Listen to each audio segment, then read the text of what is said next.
Have you ever noticed that the people who seem most defended are often the most fragile, while those who've truly faced their darkness move through the world untouchable? You know these people. The ones who've built walls so high that no criticism can reach them, who've armored themselves against every possible wound. They appear strong, invincible even, but watch what happens when something slips through, when a comment lands wrong, when a relationship ends, when life refuses to cooperate with their carefully constructed narrative. The collapse is total, immediate, because beneath all that defense is not strength, it's terror. Terror of what lives inside them, terror of what they've spent years ensuring never sees daylight. This is the central paradox of emotional resilience. The defended consciousness is the fragile one. Most of us learn emotional strength wrong. We're taught to fortify. Don't let it get to you. Stay strong. Don't show weakness. Build the walls higher, tighten the grip, control what you feel, suppress what threatens, avoid what hurts. The cultural prescription is clear. Emotional invincibility means being unreachable, impervious, always one step ahead of pain. But this creates what clinicians call frigidity, fragile rigidity. You're always one trigger away from collapse, always scanning for threats, always defending territory that grows smaller the harder you protect it. The energy required is enormous. You're fighting yourself every day, using psychological resources to keep parts of yourself locked away, to maintain the fiction that you are only what you've decided is acceptable. And it doesn't work. Decades of research confirm what depth psychology discovered clinically. Acceptance-based strategies are exponentially more effective than suppression for building emotional resilience. The counterintuitive truth validated across meta-analyses. Fighting emotions amplifies them. Allowing them reduces their impact over time. When you try to suppress what you feel, you don't eliminate it. You just deplete the resources you need to actually cope. This is not metaphor. This is mechanism.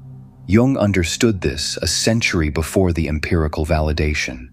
One does not become enlightened, he wrote, by imagining figures of light, but by making the darkness conscious. True emotional strength doesn't come from defeating the shadow, it comes from integrating it. Not immunity to difficulty, but capacity to meet it without fragmentation. Not walls against the world, but roots deep enough that nothing external can uproot you. What makes someone genuinely untouchable is not that nothing reaches them. It's that they've already encountered it within themselves. This video reveals how genuine resilience emerges, not from avoidance, but from integration. Not from strengthening defenses, but from developing capacity. You'll learn the specific psychological mechanisms that create what Jung called a consciousness beyond the reach of emotional entanglements and violent shocks. And you'll understand why the path to becoming emotionally invincible runs directly through everything you've been trying to avoid. The darkness you're defending against, it holds precisely the power you're seeking. So what exactly is this darkness that holds your power? Most people think the shadow is just the collection of bad traits you don't want to admit you have. Your selfishness, your cruelty, your pettiness, the parts of yourself you're ashamed of. And yes, the shadow contains these things. Jung defined it as that hidden, repressed, for the most part inferior and guilt-laden personality, whose ultimate ramifications reach back into our animal ancestors. But here's what gets missed. Here's what changes everything. Jung added that the shadow displays a number of good qualities such as normal instincts, appropriate reactions, realistic insights, creative impulses. The shadow isn't just a basement where you throw everything toxic. It's the seat of your denied emotional power. Not just what's wrong with you, what's been exiled from your conscious personality because it didn't fit the image you needed to maintain. Think about what happens when you repress assertiveness. You don't become peaceful. You become passive, resentful, unable to set boundaries, unable to say no, slowly accumulating rage that leaks out sideways in criticism, in withdrawal, in the tight smile that says everything's fine when nothing is fine. The capacity for healthy assertion, for defending yourself, for claiming space, for ending what needs to end. That capacity isn't gone. It's in the shadow, waiting, growing more destructive the longer it's denied. Or consider vulnerability. The person who has rejected their own softness doesn't become strong. They become brittle, defended, unable to receive care, unable to ask for help, slowly isolating themselves behind walls they call independence, the capacity for genuine connection, for letting yourself be seen, for admitting you don't have all the answers. That capacity is shadow material for them. And without it, every relationship stays at the surface, every difficulty faced alone. This is the energy problem at the heart of emotional fragility. The shadow holds precisely the emotional capacities you need to respond flexibly to life's challenges. When these capacities are unconscious, unavailable, you're operating with a fraction of your psychological resources. You can only respond in the narrow range your conscious personality permits. Everything else, everything the shadow contains, either doesn't happen at all or erupts uncontrollably when the pressure gets too high. Jung understood that shadow integration releases the energy locked in repression. When you reclaim what you've disowned, psychological resources that were bound up in keeping those qualities hidden become available for conscious use. The depressed person who contacts their suppressed rage, as the Society of Analytical Psychology notes, becomes enlivened and energetic. Not because rage itself is the solution, but because the energy that was being used to suppress it is now free. This creates three simultaneous shifts. First, energy liberation. Resources previously spent on internal warfare can now fuel actual living. Second, reduced projection. When you own disowned qualities, you stop seeing them everywhere in others, which reduces interpersonal reactivity and conflict. Third, expanded response repertoire. Accessing the full range of human emotional potential means you can respond appropriately to context rather than rigidly defending against what you've rejected. The shadow isn't the problem. The shadow is the solution you've been calling the problem. Jung was unequivocal about this. One does not become enlightened by imagining figures of light, but by making the darkness conscious. Not transcending the shadow, not defeating it. Making it conscious, because what you've buried in the dark is not just your shame. It's your aliveness, your flexibility, your power to meet reality as it actually is rather than as your defended consciousness insists it should be. The question is, how do you know when the shadow is running the show? The shadow doesn't announce itself. It operates through you as you, while you remain convinced you're acting from conscious choice. But there are signals, unmistakable ones, if you know what to look for. The clearest is projection. You notice that a lot of people around you seem greedy, or needy, or arrogant. The pattern repeats. Different people, same quality, same visceral reaction in your body. Tight chest, heat rising. That specific flavor of contempt or disgust that feels completely justified because you're just observing reality, just calling it like it is, except you're not. What you're disliking in others is actually something you struggle with within yourself. The qualities that provoke your strongest reactions, the ones that make you feel morally superior, righteously angry, or inexplicably threatened, those are your disowned qualities. Shadow material you've rejected so thoroughly, you can only see it out there. In them, never in here, in you. Jung called this the projection mechanism. When shadow qualities are unconscious, they get experienced as belonging to others. You're not greedy, they are. You're not weak, they are. You're not controlling, they are. The projection isolates you from reality. replacing genuine relationship with an illusory one where the world becomes the replica of your own unknown face. The diagnostic signal is frustrated expectation accompanied by disproportionate affect. When your reaction is bigger than the situation warrants, when you can't let it go, when you're still thinking about it hours or days later, that intensity reveals that more than the external situation is at stake. Something unconscious has been touched. Something you've been keeping in the dark just got illuminated, and your psyche is working overtime to ensure you don't see it. This is where the persona comes in. The persona is the mask you wear to navigate social situations, the professional version of yourself, the good child, the competent adult, the person who has it all together. Necessary, adaptive. The persona lets you function in the world without exposing everything you are to everyone you meet. But complete identification with the persona creates a problem, because where there is light, there must be shadow.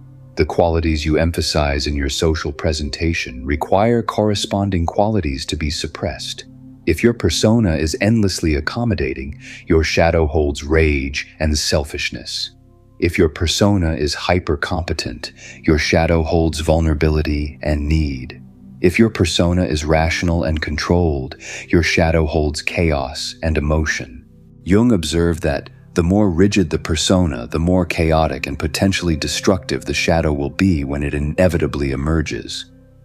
And it will emerge, not as conscious choice, but as symptom, as slip, as the explosive outburst that shocks everyone, including you, the affair that destroys the marriage, the breakdown that arrives out of nowhere except it didn't. It's been building in the shadow the entire time. This rigidity is what creates fragility. The rigid ego circles the wagons, hyper-vigilant against attacks, challenges, feedback. It becomes rigidly attached to being right and resistant to new ideas, hindering growth. From the outside, it looks like strength. From the inside, it's exhausting. Every day spent defending territory. Every interaction scanned for threats to the carefully maintained image. And here's the cost you don't see. Suppression depletes you. The same self-regulatory resources you need for everything else. For focusing, for making decisions, for actual coping. Those resources get consumed in the ongoing effort to keep shadow material unconscious. Baumeister's ego depletion research demonstrated this directly. Suppressing emotion led to drops in cognitive performance. You're literally making yourself less capable by fighting yourself. Jung understood that psychological energy requires tension between opposites. There is no energy unless there is tension between opposites. When you exile half of yourself to maintain one-sided consciousness, you don't gain purity. You lose vitality. You lose flexibility. You lose the very adaptive capacity you're trying to protect. One-sidedness is inherently fragile, and the psyche knows it. So what's actually happening beneath the surface when shadow material remains unconscious?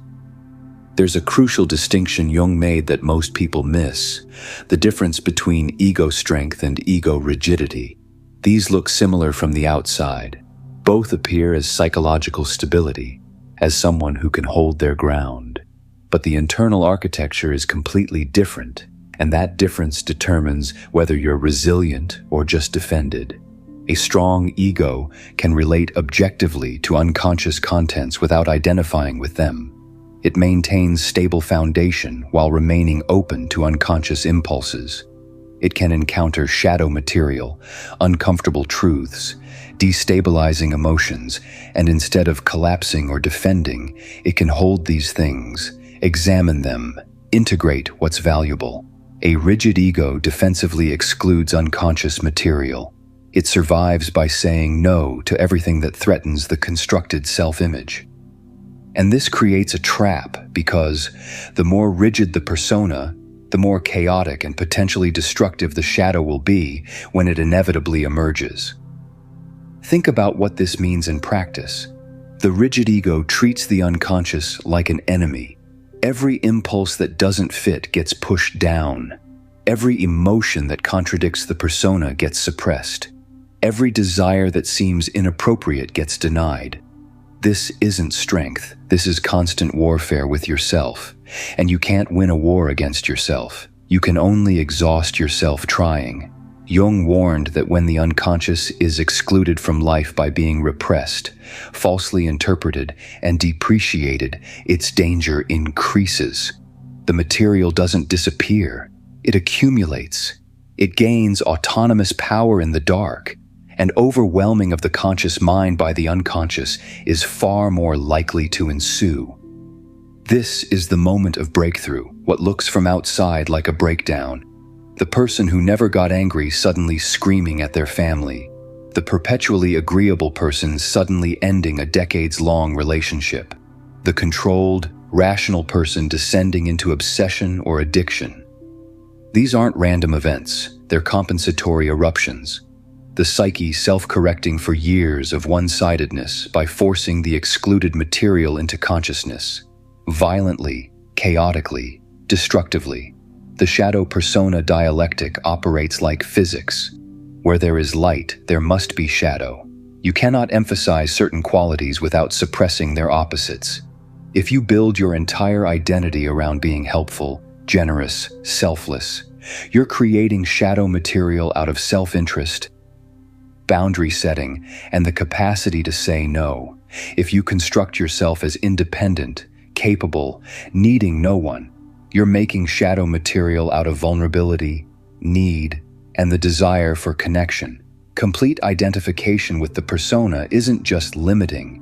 Jung called it a betrayal of the self, an abandonment of authentic individuality. Because you're not actually those qualities you're performing. You're a whole human being, complex, contradictory, containing multitudes. And when you exile everything that doesn't fit your persona, you don't achieve purity, you achieve fragmentation. And here's what gets lost in that fragmentation. First, authenticity.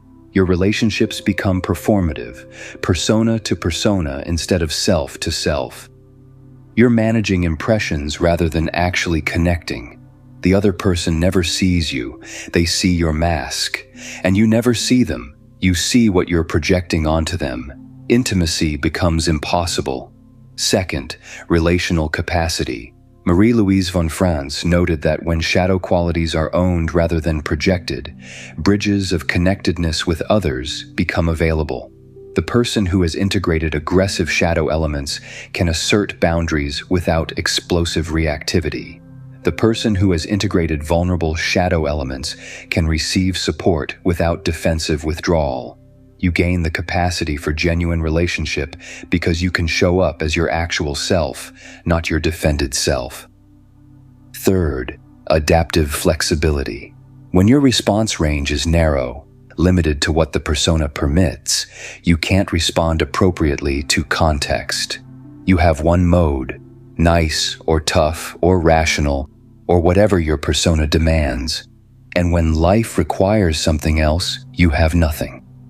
No flexibility, no alternate strategies, just the same rigid response even when it clearly isn't working. This is the unconscious architecture of fragility.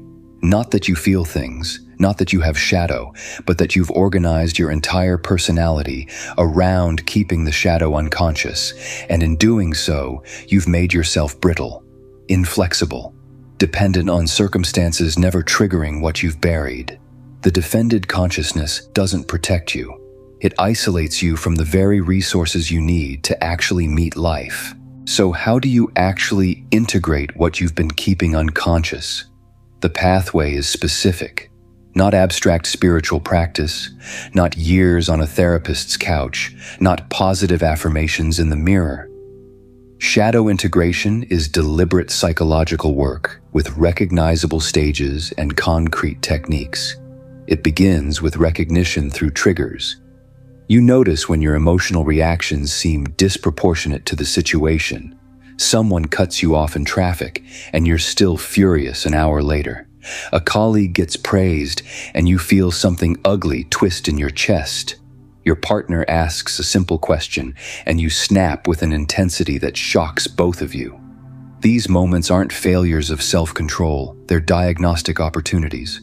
Triggers reveal where shadow material is constellated. The intensity of your reaction maps directly to the intensity of what you've repressed. When you can track what provokes you, what makes you defensive, what you can't stop thinking about, you're tracking the outline of your shadow. Not who you actually are, but who you've insisted you're not. This is where most people stop. They notice the reaction, feel ashamed of it, and redouble their efforts at control. More suppression, tighter grip, the opposite of integration. Jung offered a different instruction. Make yourself as conscious as possible of the mood. Don't run from it. Don't rationalize it away. Sink into it without reserve and noting down all the fantasies and other associations that come up. This is active imagination, the technique for stripping unconscious contents of their autonomous power by engaging them consciously. The process feels counterintuitive. You sit with an overwhelming feeling or emotion rather than escaping it. Not analyzing it to death, not trying to solve it, not distracting yourself until it passes. You maintain focus within what Jung called the orbit of its object, namely the affect. You stay with the discomfort. And if you can tolerate this, if you can resist the impulse to flee or fix, something happens. Psychic processes inherently produce images of themselves. The raw affect begins to take form. A scene appears in your mind, a memory surfaces, a symbol emerges. The formless feeling becomes something you can see, something you can engage with, something that has shape and meaning rather than just overwhelming intensity. Then you differentiate yourself from these unconscious contents by personifying them and bringing them into relationship with consciousness. You don't identify with the rage, you dialogue with it. You ask what it wants, what it's protecting, what it needs you to understand. You engage the image as if it were another person with its own perspective, its own intelligence, its own reason for existing. This is how affect moves from unconscious acting out to consciously held meaning. The emotion that was just raw energy, that made you scream at your family or withdraw into silence or numb yourself with substances, becomes a more or less clear and articulate idea. Not solved, but metabolized. Not eliminated, but integrated into your available psychological resources. The mechanism parallels contemporary exposure therapy, and the research validates it. A 2024 study found that weekly reductions in symptoms were partially accounted for by improvements in distress tolerance. The finding was transdiagnostic, affecting obsessive-compulsive, anxiety, and depressive symptoms, deliberately encountering what you fear rather than avoiding it. Builds capacity to tolerate distress. Shadow work operationalizes this at the level of identity rather than just behavior. Each time you do this, each time you notice the trigger, sit with the affect, engage the image, metabolize the meaning, you're practicing, building the ego's capacity to contain intense emotion without dissociation or acting out. This isn't a one-time insight. Jung insisted that a complex can be really overcome only if it is lived out to the full. You have to encounter it repeatedly, in different contexts, with increasing consciousness each time. But here's what makes this possible. Here's what determines whether you can actually stay with the discomfort long enough for integration to occur. Compassion for the disowned self, not optional, structurally necessary. If you approach shadow material with the same harsh judgment that created the repression in the first place, you just reinforce the split. The shadow stays shadow. The material stays unconscious. You cannot shame yourself into wholeness. Jung's mother used shame as a means of discipline. Internalizing such treatment creates conditions where shadow emergence triggers toxic shame. The harsher the internalized attitude from caregivers, the more hostile you are to facets of your shadow. At worst, the shadow becomes inextricably entwined with abandonment anxiety, so that its emergence can really feel like a matter of life or death. This is why cultivation of unconditional friendliness toward yourself is beneficial when engaging in shadow work. You're examining parts of yourself you've spent years deciding are unacceptable. If you're hard on yourself when you make mistakes, confronting your shadow will be impossible. The self-punishment will be worse than the original repression. But when you can meet what you've disowned with curiosity instead of condemnation, with interest instead of shame, with the recognition that these are parts of you that got exiled for reasons that made sense at the time, the integration process leads somewhere. Self-acceptance, self-forgiveness, grievance and blame give way to taking responsibility. A fierce conscience that tends to be self and other punitive can relax, not because you're lowering your standards, but because you're recognizing that you're human, complex, containing the full range of human possibility, not just the qualities you decided were acceptable. What gets consciously embraced no longer needs to operate from the shadows. So what changes when you've done this work? What does shadow integration actually produce in your lived experience?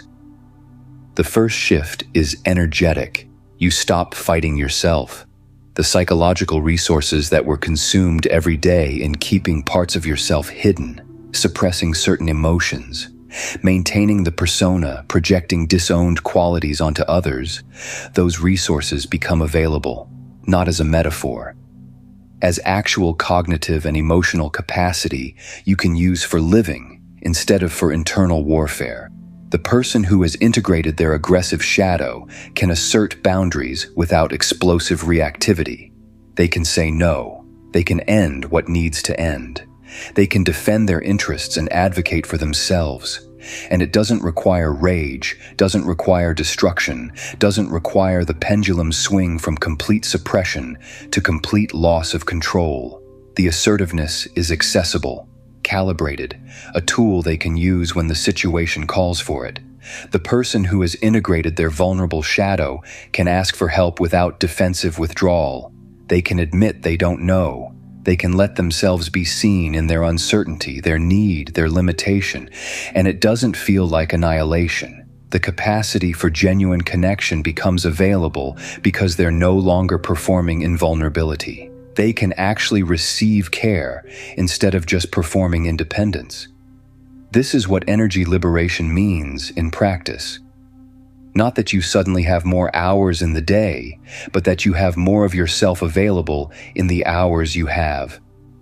You're not dividing your attention between the situation and the internal effort to keep shadow material unconscious.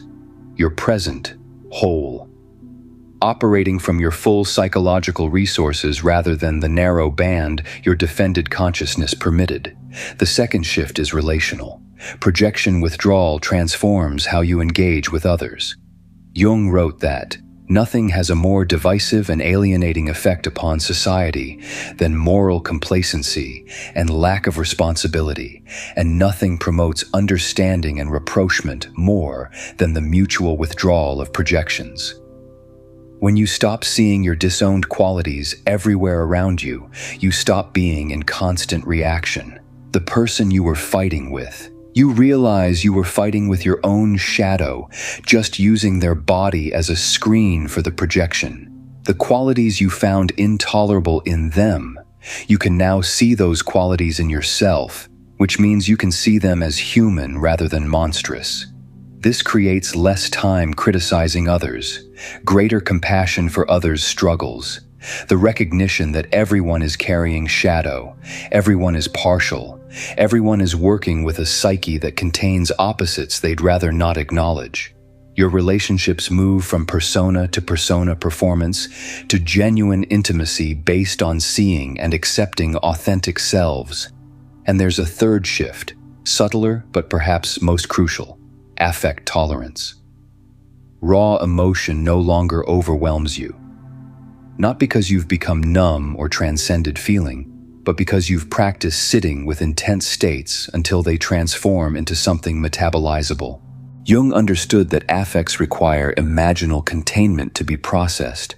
When you've done active imagination repeatedly, when you've sat with rage until it showed you an image, sat with grief until it revealed its meaning, sat with fear until it articulated what it's protecting. You develop the capacity to hold emotional intensity without fragmenting. Strong feelings are no longer emergencies requiring immediate escape or immediate action. They're information, signals from the unconscious that something needs attention. You can be with them long enough to understand what they're pointing toward, long enough for the psyche's self-regulating capacity to activate. This tolerance is what allows genuine resilience. You're not avoiding difficulty. You're not pretending it doesn't affect you. You're meeting it with sufficient psychological capacity that it doesn't break you. But there's something even deeper than these three shifts, something that makes all of them possible. Jung called it the ego-self axis, the relationship between your conscious identity and what he termed the self, the archetype of wholeness, the regulating center of the psyche, a transpersonal power that transcends the ego. The ego, oriented towards self-preservation and pleasure maximization, offers little wisdom or wholeness. It's concerned with survival, with maintaining the persona, with defending against threats to its constructed identity.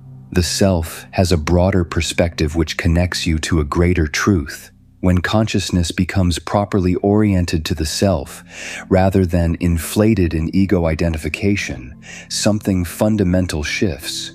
You develop what Jung called an inner center of gravity, a stability that doesn't depend on external circumstances conforming to your preferences. Not because you've stopped caring about outcomes, but because your identity is no longer entirely bound up in them. Those who establish this relationship report that they came to themselves. They could accept themselves. They were able to become reconciled to themselves, and thus were reconciled to adverse circumstances and events. Not indifference, reconciliation. The capacity to meet reality as it actually is rather than demanding it match your ego's requirements. This is what integration produces, not a better defended consciousness, but a more capacious one. This is what Jung meant by a consciousness detached from the world and beyond the reach of emotional entanglements and violent shocks. Not immunity, integration. The distinction matters. Immunity suggests nothing touches you, that you've built walls high enough, defenses strong enough, that pain simply cannot reach you. That's the fragile invincibility we started with, the kind that shatters the moment something slips through.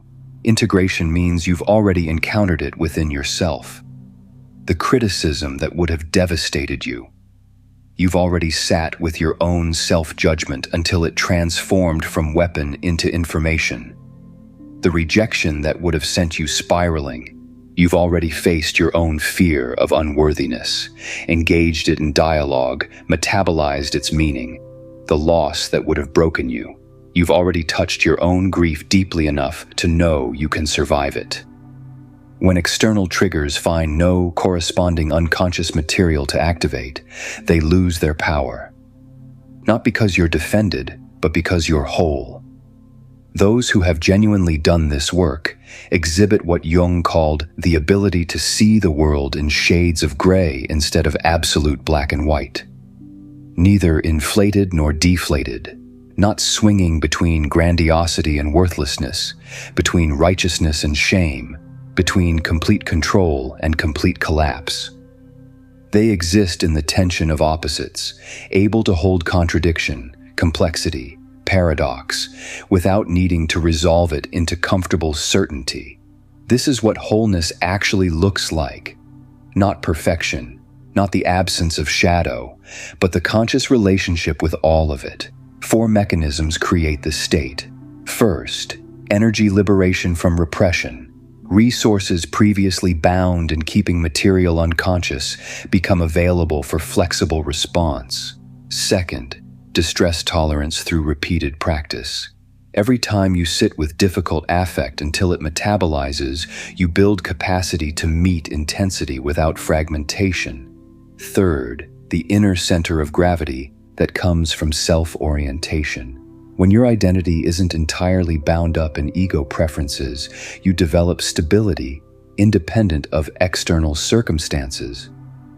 Fourth, psychological diversity. From integrating opposites, you have access to the full range of human emotional capacity, assertiveness and vulnerability, strength and softness, clarity and uncertainty, which means you can respond appropriately to whatever context requires. The Jungian outcome study found effect sizes of 1.31 for symptom reduction and 1.48 for life conduct changes, large effects that continued improving after therapy ended. These weren't people who learned coping techniques. These were people who underwent fundamental transformation, the kind that keeps deepening because it's not a skill you apply, it's a relationship with your own depths that continues across a lifetime. This is the architecture of untouchability, not the brittle rigidity of defended consciousness, but the flexible resilience of a psyche in ongoing dialogue with its unconscious. Not fighting what you are, but consciously becoming all of what you are. And here's the paradox. Jung understood completely, the path to becoming untouchable runs through the shadows, through everything you've been avoiding, denying, projecting onto others, through the qualities you've insisted aren't you, the emotions you've decided are unacceptable, the needs you've learned to suppress. True emotional invincibility is not immunity to being touched. It's having touched yourself so deeply that nothing external can reach what remains unconscious. Because nothing remains unconscious. You've already been there. You've already met it. You've already integrated it into who you consciously are. That's what makes you untouchable. You don't need to retreat to a quiet mountain or devote yourself to years of analysis to begin this work. Individuation takes place right in the middle of everyday life, in how you relate to yourself and others, in how you handle emotions, in how you make sense of what happens to you. Shadow integration isn't reserved for dramatic life crises or therapeutic breakthroughs. It occurs through small daily encounters with unconscious material. Every disproportionate reaction is an opportunity. Every projection is a doorway. Every strong mood is an invitation to depth. The practice framework is straightforward. When you notice yourself having a reaction that seems bigger than the situation warrants, track it. Ask, what is this showing me about myself? Not what's wrong with the other person, not how the situation is unfair, but what in me is being touched right now that makes this feel so significant. When you find yourself criticizing someone with unusual intensity, pause. Notice the quality you're condemning. Then ask, where does this quality live in me? Where have I rejected this in myself? The answer won't always be obvious. The shadow is skilled at disguise. But the emotional charge tells you you're close to something real. When a strong mood descends, sit with it rather than escaping. Not forever, not as self-punishment, but long enough to ask what it wants you to know. Make yourself as conscious as possible of the mood. Notice where you feel it in your body. Notice what images or memories arise. Notice what it's protecting you from or pointing you toward. This is active imagination in daily doses. Brief encounters with the unconscious woven into ordinary time. 5 minutes in the morning, tracking a dream image. 10 minutes in the evening, reviewing where you got triggered and what that revealed. Moments throughout the day when you choose curiosity about your reactions instead of immediate action based on them. The practice never finishes. It only deepens. Jung emphasized that there is no linear evolution. There is only circumambulation of the self. You don't integrate the shadow once and move on. Development is circular, returning to similar themes with greater consciousness each time. Acknowledgement of the shadow must be a continuous process throughout your life. And this is actually good news, because it means you don't have to get it all figured out before you can start living differently. Each small encounter with shadow material builds capacity. Each time you choose to engage rather than project, to sit with discomfort rather than flee, to own what you've disowned rather than blame, you're practicing, building the affect tolerance, the self-knowledge, the psychological flexibility that constitute genuine resilience. Over time, the practice changes you. Not because you've eliminated the shadow, you can't and wouldn't want to. The shadow contains your vitality, your adaptability, your access to the full range of human emotion. But because you've developed conscious relationship with it, you know your triggers, you recognize your projections, you can feel a complex activate and choose whether to act from it or engage it in dialogue first. This creates what we started with, the person who moves through the world untouchable. Not because nothing affects them, but because they've already met themselves so thoroughly that external circumstances can't activate what remains unconscious. The defended person is fragile because they're always one trigger away from encountering what they've buried. The integrated person is resilient because they've already done the encountering.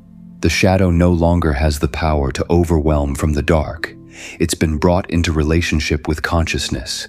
This is difficult work.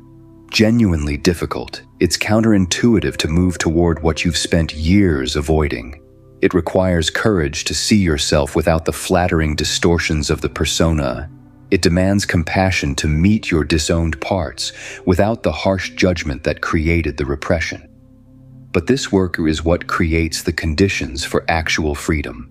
Not freedom from difficulty, freedom to meet difficulty without fragmentation. Not freedom from emotion, freedom to feel the full range of human experience without being controlled by it. Not freedom from shadow, freedom to consciously choose how you relate to all of what you are. Where conventional approaches strengthen defenses, integration develops capacity. Where avoidance promises protection, encounter delivers transformation. Where suppression depletes resources, acceptance conserves them. The path to becoming untouchable runs through the shadows, through everything you've been keeping in the dark, through the qualities you've rejected, the emotions you've suppressed, the needs you've learned to deny. And on the other side of that darkness is not light, it's wholeness, the capacity to be fully human, fully yourself, fully alive to the complexity and contradiction and impossible beauty of existing as a conscious being in dialogue with depths you'll never completely know but can learn to trust. Thank you for exploring this with me. If this resonated, I invite you to like and subscribe. This work deepens when we're not alone in it.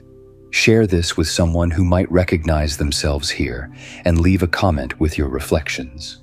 Thank you for doing this consciousness work. See you in the next exploration.